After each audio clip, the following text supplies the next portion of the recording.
What if I told you that the Roman Empire, a civilization of legendary warriors and engineers, was powered by a secret ingredient? An ingredient so valuable that just a couple of gallons could cost as much as a skilled slave. It wasn't wine or olive oil. It was a pungent, savory sauce made from the fermented guts and blood of fish. Welcome to 10-Minute History.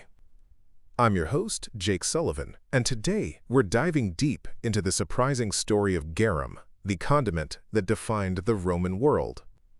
Now, when you hear fermented fish guts, your first thought is probably rotten. And for centuries, that's what people thought.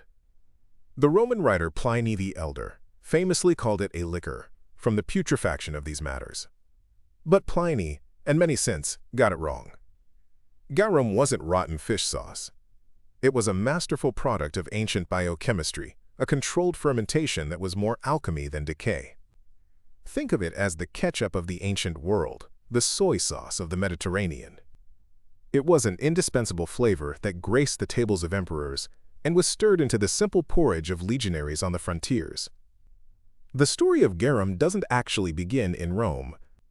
The practice of fermenting fish with salt was an ancient trick used by coastal peoples all over the Mediterranean. The Greeks had a version called gyros. But it was the Phoenicians and their descendants, the Carthaginians, who turned it into an industry. In their colonies in modern-day Spain and Morocco, they built huge fish salting factories. When Rome defeated Carthage in the Punic Wars, they didn't just conquer land, they inherited a fully operational, highly profitable fish sauce industry.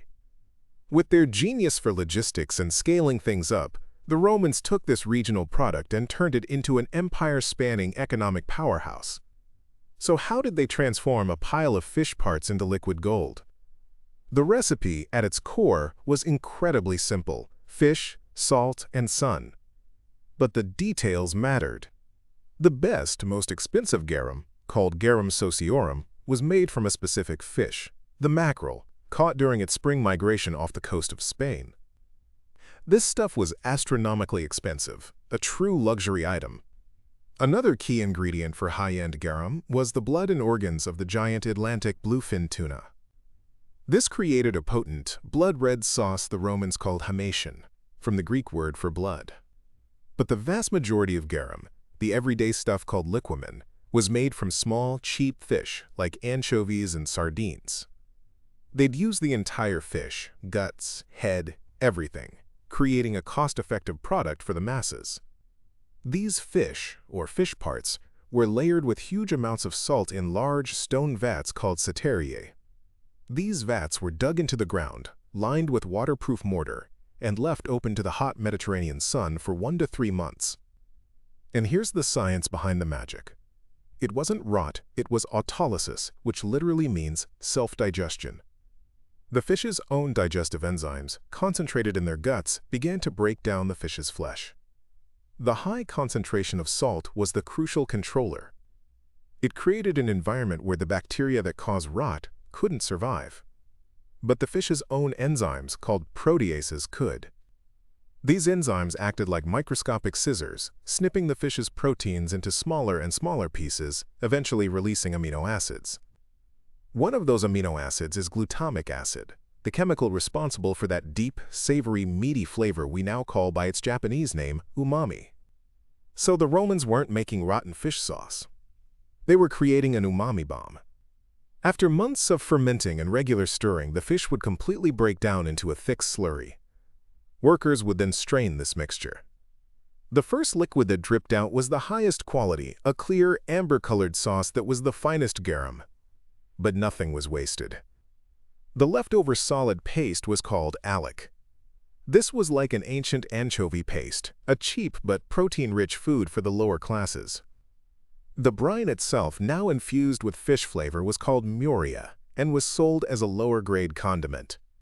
This entire process was a massive, highly organized industry.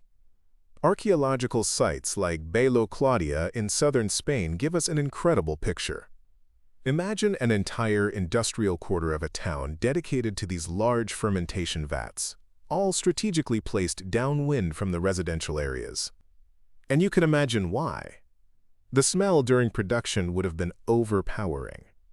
This brings us to one of the most powerful men in the city of Pompeii, a man named Aulus Umbricius Scaurus. Scaurus was a garum baron, a fish sauce magnate.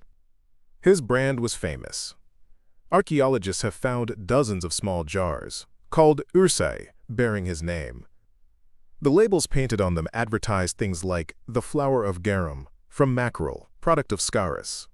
He was so proud of his business that in his luxurious villa he had a mosaic installed in the floor of the entrance hall, depicting his signature garum jars. It's the ancient equivalent of a CEO having a giant sculpture of his company's logo on his front lawn. Scaurus shows that garum could make you rich and famous, and his products were shipped across the empire in the shipping containers of the ancient world, ceramic jars called amphorae. These jars were labeled with painted-on text called tituli picti that acted as ancient shipping labels. They'd list the contents, the quality, the producer's name like Scaurus, and sometimes even the merchant or destination. These labels allow historians to trace the vast trade networks, showing garum from Spain turning up at Roman forts on Hadrian's Wall in northern Britain. It was a liquid network connecting every corner of the empire. But what did they actually do with it?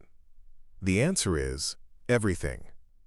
Our best source for elite Roman cooking, a cookbook attributed to a gourmand named Apicius, features garum or liquamen in over 350 recipes.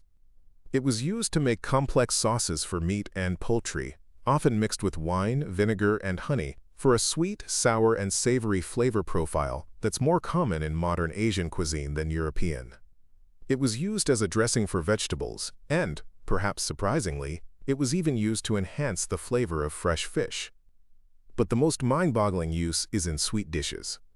Apicius has a recipe for a rose-flavored custard that calls for milk, honey, eggs, and a tiny amount of garum. It wouldn't have made the custard fishy. Instead, used like a pinch of salt in modern baking, it would have acted as a flavor enhancer, balancing the sweetness and adding a subtle depth. For the common people and soldiers, cheap liquamen or alec was even more important. It added much-needed flavor and protein to their daily diet of simple grain porridge. It was the flavor that made basic rations not just bearable but tasty. Beyond the kitchen, garum was also considered medicine. Pliny the Elder claimed it could cure everything from dysentery to dog bites. Applied to wounds, its high salt content would have acted as an antiseptic. And a version diluted with water, called hydragarum, was sometimes given to soldiers. It was a salty, savory drink that would have helped replace electrolytes lost during long marches, essentially making it an ancient sports drink. So if it was so popular, what happened to it? The fall of the garum industry is tied directly to the fall of the Western Roman Empire in the 5th century CE. The Roman peace that had kept sea lanes safe for centuries dissolved into chaos. Piracy and warfare made it impossible to safely ship amphorae from Spain to the rest of Europe. The integrated, empire-wide economy shattered into local ones. Over time, tastes changed.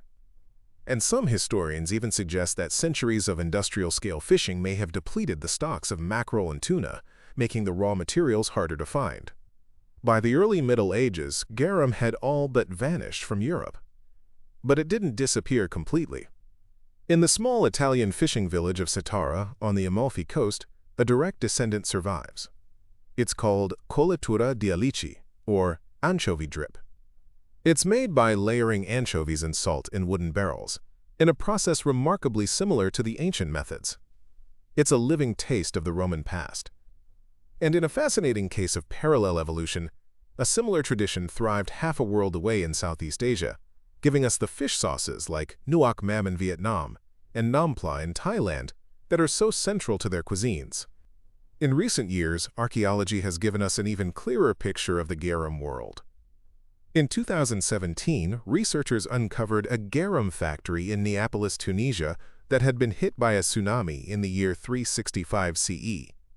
The massive wave buried the entire facility, creating a perfect time capsule. The fermentation vats were found still containing the bones from the very last batch of garum ever made there, an incredible snapshot frozen in time. Garum was so much more than rotten fish sauce. It was a product of sophisticated science, a pillar of the Roman economy, and the universal flavor of a civilization. Its rise was a testament to the peace and interconnectedness of the Roman world, and its fall was a symptom of that world's collapse. It reminds us that history isn't just made of battles and buildings, but also of tastes and flavors that can define an entire empire. So, what are your thoughts on this? Could you stomach a sauce made from fermented fish? Let us know down in the comments. If you found this interesting or learned something new, please give this video a like, and don't forget to subscribe to 10-Minute History for more deep dives. Thanks for listening.